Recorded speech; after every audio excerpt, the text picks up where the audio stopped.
So I want to start, first of all, by maybe covering in a little bit more detail what Rongan was talking about the sort of health crisis within the country, and obviously how this is affecting us as practitioners, and also, of course, patients, the end users, and some of the issues that are coming about and that we're facing. So, okay, is that working now? Yep, wonderful, that's great. So, of course, I'm not here to knock medicine in any way. I spent many years in medical research, and we know that in the last few decades there have been many very rapid advancements in medical health and some very positive health benefits. But what we also know is that the behemoth that is the NHS, the medical research that's going on, is up against an awful lot of challenges because there is a health crisis, a national health crisis. We've got this really rapid advancement of chronic disease, and I'm going to be talking a little bit more about the neurological side, and that will become very obvious as I move through my own career history. And of course, the development of medicine as well is facing, a lot of challenges. And really, there are three sort of kind of arching areas that I see. There's certainly over division. I think we can all sort of feel that, in whatever branch of clinical work that we're in. And I certainly know that I have a lot of clients coming to see me that have maybe been passed from pillar to post because, their systems, individual systems have been looked at, rather than looking at the person maybe as a whole. And I know, as Rongan was saying, with his work that he's been doing there as well. We've got over-specialisation, and I'm going to show that very much in my own career pathway as how I went further and further, or pulled myself further and further away from what I love, which is working with people, and went very much into the sort of micro arena of neuroscience. And we've also got fragmentation, and I think this comes about maybe as part of the first two, when we've got the over-division, we've got the over-specialisation, and unfortunately there's the potential then to maybe lose some really key parts, or not maybe lose, but maybe we're just not joining all the dots that we should be. And I think, it really should be axiomatic that, medical students today are given the skills, in order to, face, know what they're going to face in the clinic. And, not just medical students, but, health practitioners as well. But all too often, this is not happening. We've got this rise in chronic disease. And so that we're finding that people just aren't equipped. And as Abena was saying, this is then really much impacting on our own personal health as well. And I'm just going to run through, I've sort of mentioned chronic disease just as an umbrella term, but I want to focus just very briefly at the moment on the sort of neurological side. And as I said, that will become clear as I move through my own career history, why I'm focusing on this area in particular. But just a few stats that are being pulled up from the Dementia Statistics Organisation. And at the moment, there are around about 850,000 people in the UK that are diagnosed with dementia. But actually, this is going to be dramatically increasing. They reckon forecast to over 2 million people with dementia in the UK by 2050. This really is one of the major chronic diseases that's kicking in. We also know that there has been this huge rise over the last few years, and of course one could argue that that's going to be down to better detection, better medical detection, better research, but equally, there is definitely something happening within the world. We've got how people are living, their lifestyles, what they're exposed to, what they're eating, what they're thinking, the stresses that they're under within their environment. All of this is impacting on all areas of our health. This particular statistic really got me when I was actually researching and looking at what I was going to say about this particular area for this particular presentation. And I look at all of my friends and my family that are having children this year, and it's now 1 in 3 children that are born this year will develop dementia. And of course, this is coming in earlier and earlier as well. This is not now still an old person's disease. We're seeing dementia being diagnosed at far younger years as well. And I think, this is where I get really passionate about. And again, it's very important to follow your heart and to follow, what you do love. And, the fact that dementia is the only condition in the top 10 causes of death that currently, and this is within the medical circles, are believed not to have a treatment to prevent, cure, or slow progression. However, as I move through my career evolution, I'm going to be obviously talking through functional medicine and the way that actually there is a lot now that we can be doing to really be working in this arena. But this is where I was. Maybe this is where you are right now. Maybe it's where you've been and you've come through this stage and you are now, sort of feeling a little bit more confident in maybe the pathway that you're going to be choosing. But, this really, does happen to all of us. And I think, when we're very caring, very empathetic, very driven people, we can find that we get to a bit of a crossroads. And this, so often extends from maybe the training that we've had, as Ron and Abena were saying, we're not given the skills necessarily to actually get out there and to really make the difference, to self-empower people to better health, but also get the benefits for ourselves as well, not only looking after our own health, but that really important professional satisfaction that we get with a better patient-practitioner therapeutic relationship as well. So let's start then. I'm going to take you through my career history now and how I ended up as a functional medicine practitioner, moving away from not moving away, but maybe developing my neuroscience area. So the observant amongst you will see 1978. You're probably thinking, well, she was very young. Thank you very much. I was. And you might be thinking, well, actually, there's a picture of a rattle there, so it's obvious that she was very young in 1978. But actually, what that image is depicting is a detective's magnifying glass, because even at the tender age of 3 years old, which I was in 1978, it was very apparent to my family, who are medics, veterinary surgeons, scientists, that I was going to be going into the medical world or the healthcare world at some point. Because I love nothing better at 3 years old to drink large volumes of Ribena, and that for our American and our foreign friends is a blackcurrant juice that you have as children. And I would rush up the stairs having drunk very large volumes of this, and I would find the spare bed, which had the springs in the mattress and the springs in the bed, none of that memory foam stuff anymore, proper bed. And I would bounce really vigorously, because then I could hear all of the liquid sloshing around in my stomach. And I thought that was so cool. Why did that happen? How did that happen? And, it's a very vivid childhood memory of mine. I was obviously classed as quite a strange child at times. But it's something that I really did fascinate me. The human body, how does it work? And, this stuck with me as I moved through. Why is the body aging? Why are my parents complaining about getting stiff joints? Why are my grandparents getting older? All of this, really did fascinate me. So it moved me through my GCSEs and A-levels and actually into biomedical science, though interestingly I did get a place at St Bart's to study medicine, but in the summer of when I was due to start, I just thought, I'm not quite sure I'm ready for this. I felt very overwhelmed by the thought of going into medicine at that stage. So I decided at the age of 18, much to the horror of my parents, as we discussed this one dinner time, that I was going to step away from studying medicine straight away, and I was going to move more into the research and side. So I studied biomedical science at King's College in London, had a wonderful time, and in that sort of umbrella degree in all of the biomedical sciences, clues in the name, I found neuroscience and the wonderful Professor Webster that really inspired me, and I really felt I'd found at least my human health area of real interest. And if you ever want to feel this big in the world, and if you ever want to feel like you're never going to know anything the more you study neuroscience or neurology, it really is absolutely fascinating. So I moved this through, and I was really enjoying myself in the neuroscience area. I did a PhD at Oxford University at the Department of Pharmacology there, where I was getting more and more into the human brain. I had my own human brain from a very good scheme that King's College London had, but actually I was moving into parts of the human brain now. So it was getting very, very micro, and I was looking mainly at Alzheimer's disease. So it was very much about the pathways involved in Alzheimer's disease, and I could still kind of tell, my family, my friends, what I was doing, but actually I was getting right down into the glutamate receptor pathways. And this led me then on into my career as a lab leader at Merck Sharp and Dohme, which was the Neuroscience Research Centre, which was funded and run by Merck & Co., though unfortunately has now been closed down because there is no money in neuropharmacology in terms of drug targets. There's just too big a placebo effect for some of the drugs or the targets that we were looking at. But I had a really, really happy few years. I was really enjoying myself, running a team of 18 scientists, looking in absolute detail at what was going on in the brain. And, it was something that was fascinating. And I thought you would be really fascinated to see my research that I was doing. And this is how detailed it was. I wasn't just looking at the glutamate receptor family. I was looking at the NMDA, or the N-methyl D-aspartate family. And I wasn't just looking at the assembly of the entire pentameric ionic channel, so the 5 subunits. I was looking at just 2 of those subunits.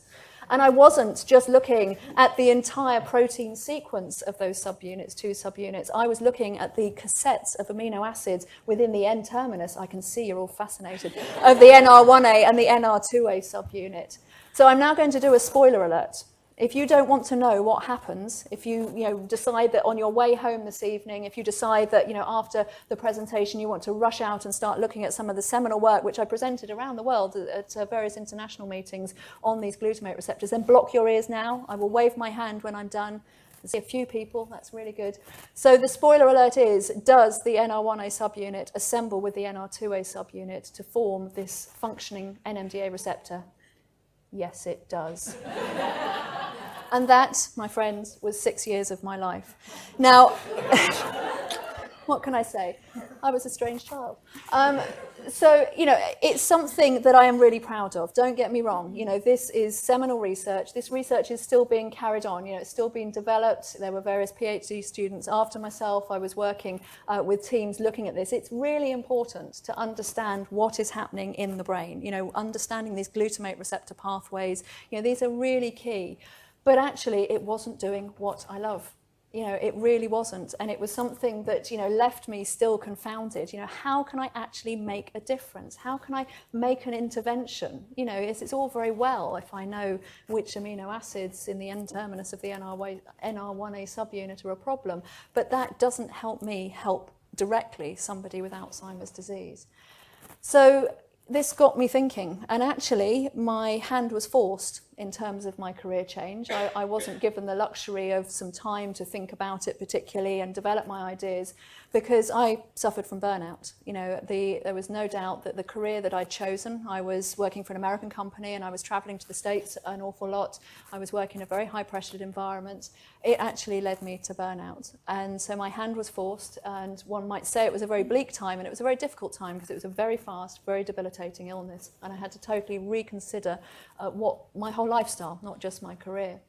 And I consulted medical professionals, some very eminent medical professionals at various clinics. I've consulted a lot of research neuroscientists and a lot of very eminent professors in the area, but nobody could help me. Nobody could, really give me the answers maybe that I was looking for, at least some clues, of the sorts of things to look at. So as I said, this might seem like a really bleak time. This might have been a time that, I could have given up and changed totally and done something totally different. But what did I do? Well, of course, I did what I know how, and I researched the heck out of what was going on in me and how could I make a difference. And, this didn't involve Ribena and jumping on beds, by the way, because jumping on beds when you have chronic fatigue syndrome is not something that you're capable of. So I found a much more elegant solution, and that was nutritional medicine. And it's something that really transformed my life, but then also has now enabled me to go on and really help empower others. And it's the self-empowerment of other people that I'm really proud of. So I did a nutritional medicine degree. It was still in keeping with what my background is, but to move very much more into the macro area, back out into the whole human body, which was quite a relief. And did a nutritional medicine degree and now run my own clinic, Heartwell Nutrition, and also do, as I say, the practitioner education and the coaching as a part of that. And all that has organically grown over time, taking a lot of the advice that Avena had said, in terms of making sure that, you get yourself out there, you network, and you never know, what might come from that. And within the nutritional medicine, I found functional medicine. I've been practicing for a number of years now, and actually, the functional medicine approach, just makes perfect sense. It makes perfect sense to my researcher's mind, but it makes perfect sense to a health mind. And just a quick show of hands, who here has done the AFMCP training? We've got a few. Excellent. Okay. Well, there's still a lot more in this room. And, that's, what I can say is I know I've put this image up here, which, might seem a little bit, overpowering, a bit too much information on one slide, especially if you're new to the functional medicine area. But functional medicine is very much systems-based. And it's very much evidence-based, but the importance is that we're looking at the root causes of disease. And we're taking the person as a whole, and we're working with the person. It demystifies disease, which I think is so important. The fear factor surrounding disease labels in itself can be, as huge almost as the actual effect of the disease. And again, I speak from personal experience. When you're told that there's nothing that can be done, it's a really scary prospect. So functional medicine, as I say, it works, looking at the root causes. This is why the IFM, the Institute of Functional Medicine, use this sort of tree diagram, looking at all of the systems as well. And it's a really very powerful tool, and one that can be implemented, throughout many different practices. This also then leads us on into P4 medicine as well, which is all part of the functional medicine arena. This was devised by Leroy Hood back in sort of the early 2000s, around about 2003, who's a very eminent scientist, and also very much a systems-based, his approach. And P4 medicine, applies again. It's all part of the functional medicine umbrella. It stands for, well, it's all about patient-centered care. So it stands for the personalised, it stands for the preventative, for predictive, and also for the, thank you, participatory. I knew I was going to forget one of the four. I do know those. The participatory. So in terms of timing tonight, I've got two references which should be made available if you're interested, because in particular the P4 medicine really can apply very greatly to geriatric medicine, or in the arena of Alzheimer's disease as well. And really what I wanted to do tonight was just begin to maybe raise awareness, or certainly encourage the awareness of functional medicine and the P4 medicine approach as something that can be incorporated as part of an alternative career. But of course, what you might be thinking is, hang on a minute, I don't really want to totally retrain. I don't have the time to do more degrees, or maybe that's not what I want to do. That's not going to suit my health. That's not going to suit me. Maybe you're thinking, how the hell do I fit all of this into one consultation? We don't have the hour. We've got 10 minutes. This really, doesn't make sense.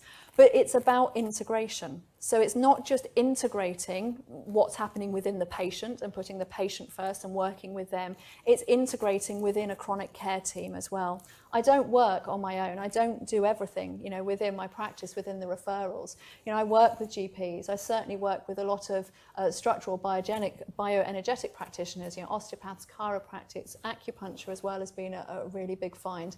I've just teamed up with a holistic dentist. The effects of mercury and dentistry on human health, is really, really huge. Again, just go out and look at some of the research and evidence that's there.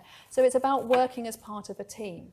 So it's integrating yourself, or becoming part of a chronic care team. So you're not alone, and I think that's really important, because you can feel really isolated, especially if you're stepping outside of the box. I know I've had to do this with my family, and a lot of my scientific friends, they don't maybe understand or don't want to understand what functional medicine is.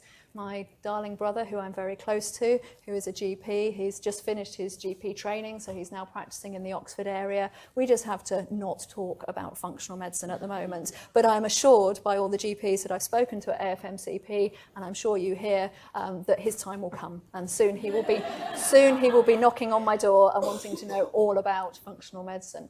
So again, it's about becoming part of a team, and that is the support that you need as a professional, as well as really making a difference for other people as well. So I'm just going to leave you with this slide. I know it made me laugh as well when I see it, but then actually there's quite a serious side as well, which if we could just think about it. But what intrigued me actually was the date of this. 2003, this cartoon came out. And in 2003, when I was, at the height of my micro Alzheimer's research, yeah, that's pretty much what it was. And that's no way to be, either for the patient or for the practitioner delivering that sort of message, and of course, it can still happen today, very, in the neurological area, but, really in terms of Alzheimer's disease, we've come an awful long way. And as I said, I'm proud of the research I've done. Don't get me wrong, that's been a really, sort of excellent part of my career that I know I've really made a contribution. But what I do know now is that actually using functional medicine is what's really making the difference to every day, to people's lives, and to the carers as well, not just to the people that are maybe, sort of actually have the disease label. So I think, it's really important that we remember that the functional medicine approach, really gives opportunities to move this forward. And then I was going to take this slide out, but then I decided to put it back in again.